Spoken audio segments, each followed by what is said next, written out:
બેઠા છો અને જો તમે અમારું નહીં સાંભળો તો યાદ રાખજો કે બનાવવા વાળાને મિટાવતા આવડે છે.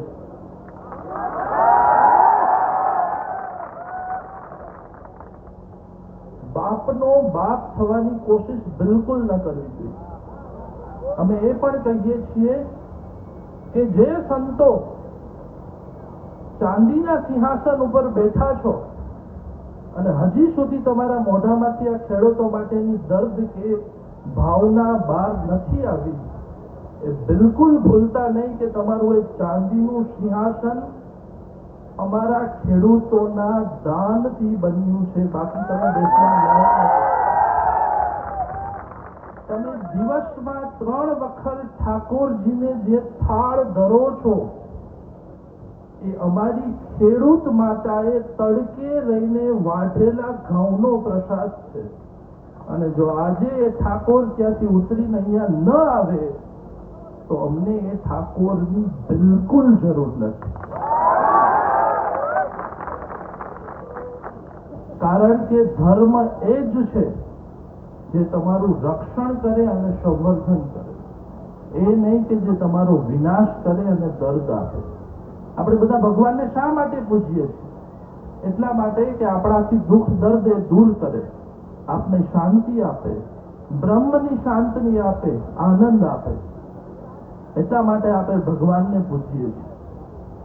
તો આજે આ આપણા વાસ્તવિક ભગવાન છે જે 9 દિવસ થયા, 10 દિવસ ત્યાં અન્નદાતાએ અન્ન લીધું નથી. આનાથી મોટું ત્યાં કોઈ પણ ન હોઈ શકે. અને ખરેખર હવે જે પરિસ્થિતિ નિર્માણ થઈ રહી છે ને, આવી પરિસ્થિતિ અમારા ખ્યાલથી અંગ્રેજ સમયમાં પણ નહોતી.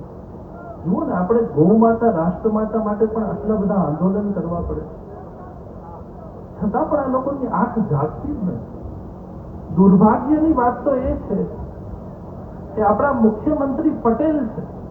પટેલ એટલે કહેવાતા તો આમ જો તો ખેડૂત જ ને, છતાં પણ એને ખેડૂતનું દર્દ સંભળાતું નથી, દેખાતું નથી કે એમની કોઈ મજબૂરી છે સમજાતું નથી. પણ જે હોય છે, આપણે ધરતી પુત્રો છીએ અને આપણા લોહીમાં છે કે અન્યાય બિલકુલ સહન નહીં કરવી. હા, આપણા એ પણ લોહીમાં છે કે શાંતિપૂર્ણ રૂપે અમે આપને જણાવશું કે આપ સીધા ચાલો. આમ તો પૂજ્ય ગાંધીજીના રસ્તે પણ ચાલીએ છીએ અત્યારે, પણ તમે ક્યારેય નહીં ભૂલતા કે અમારા લોહીમાં મહારાણા પ્રતાપ પણ છે અને શિવાજી પણ છે. તમે ભૂલતા નહીં કે અમે ગાંધીના રસ્તે ચાલીએ છીએ તો તમે અમને એક લાફો મારશો તો અમે બીજો ગાલ ધરશું, પણ ધરશું ખરા, પણ બંને હાથ સાફ કરીને ધરશું. તમને મોકો નહીં આપી તમે બીજો લાફો મારીશું. કામ, દામ, દંડ અને ભેદ એ શાસ્ત્રની નીતિ છે.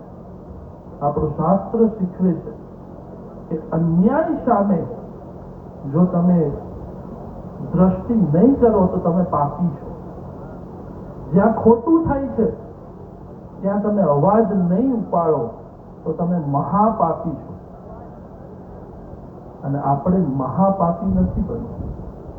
આ અંતરની પીડા છે કે આપણે આપણા જ રાજ્યમાં આપણા જ તૂટેલા પ્રતિનિધિઓ સામે આંદોલન કરવું પડે.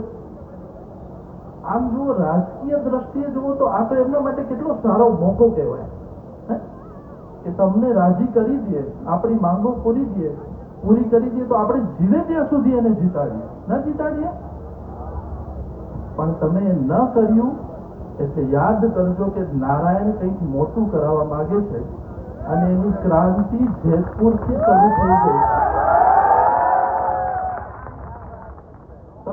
અમે ખેડૂતને તમે નોર્મલ સમજીને ભૂલ કરી બેઠા. તમને એવું લાગ્યું કે થોડાક પૈસા આપીને આંદોલન વીખી નાખશું, તોડી નાખશું, એકબીજાની ફાઇલો ખોલી નાખશું. અત્યાર સુધીના આપના એ બધા અનુભવો આપને મુબારક.